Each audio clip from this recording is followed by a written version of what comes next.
bonjour à tous. On se retrouve pour le traditionnel quintet du vendredi soir, direction l'hippodrome de Cabourg. Cabourg, mon amour, pour le prix Bruno Cocatrix. Ce quintet qui va se disputer en Réunion 1 course 4, départ 20h15, deux poteaux de départ, 8 en tête, 6 aux 25 mètres. On se rend compte que dans ce lot, parmi les chevaux de devant, ils sont 4-5 à pouvoir aller devant. Donc attention de ne pas se battre entre les copains et finir mal. Maintenant, c'est une course assez ouverte au papier. Très heureux de vous accueillir comme chaque jour sur ma chaîne YouTube. Merci à toutes les personnes qui likent, qui partagent, qui laissent des commentaires. N'hésitez pas à laisser vos avis sur la course, partager vos idées, ça c'est gratuit.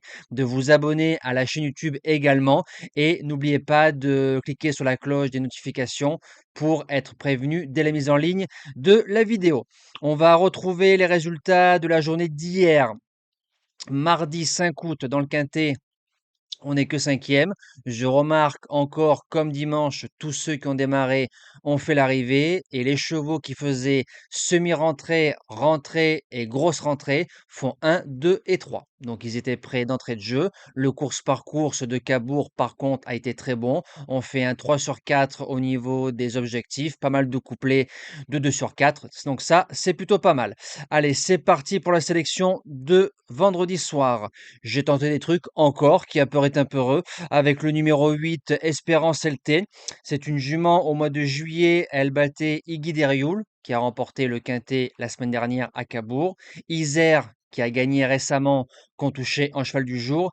Et Hello du Gers. Alors, je suis pas certain qu'on ait vu le vrai Hello du Gers vendredi dernier pour sa mauvaise course.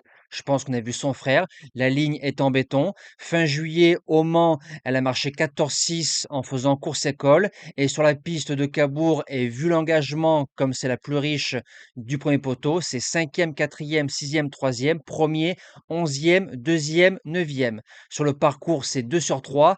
Assez véloce et les quelques taxis qui pourront aller devant, je me dis qu'elle peut s'imposer. En deuxième base, le numéro 2, Hibiscus Normand, qui reste sur 3 podiums. Une belle course à Anguin, tête et corde et 2 quintets à Cabourg. Il peut aller devant.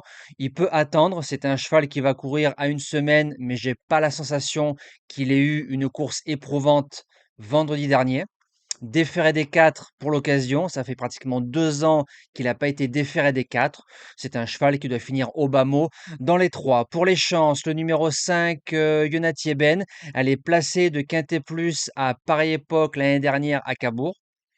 Récemment, à Saint-Malo, elle a raté son départ aux 25 mètres. Elle a quasiment rendu 35 mètres en 14-8. Sage d'un bout à l'autre, je serais déçu de ne pas l'avoir au moins dans le multi, je précise. En quatrième position, le 3, Horus de Val, qui tarde à retrouver son niveau de 2024. Maintenant, les 2 courses qu'il vient de courir, il y a eu du mieux, surtout la dernière. Et il faut se rappeler que l'année dernière, il croisait le fer de Harrison Duplessis et de Amonette de Choiseul. Et vu l'engagement, ça sent la course visée. En cinquième position, le 7, Héros de bonne foi, encore un trotteur qui peut aller devant. Je considère que dans la course, Hiroko Strike, Hibiscus Normand, Horus de Val, Héros de bonne foi, déjà peuvent aller devant. Donc attention de ne pas se couper les jambes. Concernant le cheval de Johan Le Bourgeois, il est deuxième d'un quintet plus similaire, forme saisonnière en 2024. Hoche, Honey King, Hardy Crown, donc un lot supérieur. Placé de quintet à Lisieux, il va devant. Attention de ne pas se faire mal face aux autres concurrents. En sixième position, le 12 Hidalgo de Varennes. Au mois d'avril, il rendait la distance à Rouen avec un certain Grit Rock, il le battait à la régulière. Très bon droitier. Maintenant, ce qui me dérange un peu et je le mets un peu loin, c'est que je ne vois pas qui c'est qui va ramener le wagon des 25 mètres. Maintenant, en 8 chevaux, Hidalgo, il est incontournable. Gardez-le dans vos associés. En septième position, le 14, un certain Guignol de Chardet. Il a 9 ans, c'est le plus riche. Sa ligne d'Amiens est très bonne. Maintenant, c'est un suceur de roue. Donc, il faut que tout se passe bien et que ça se court pour lui. Mais maintenant, c'est un cheval 4/5e sans problème dans ce lot. Et je termine pour la 8e position. J'ai longuement hésité entre le 4, Iroko Strike. Je peux dire un petit mot. Iroko, je trouve que la semaine dernière, il a eu une course éprouvante. Donc, il va courir à une semaine et ça me dérange. Donc, c'est ça qui a fait pencher la balance en la faveur du numéro 13, Hector de Bassière. De suite, dès la première sortie sous l'entraînement de Pierre-Louis Deshonnettes, il fait deuxième à Anguin de prix de série. Donc, un lot supérieur. Plus de ref à gauche, mais il a déjà couru à droite. Et forme saisonnière l'année dernière, à pareille époque, il battait un certain Hermès Express. Tu me refais ce genre de valeur vendredi.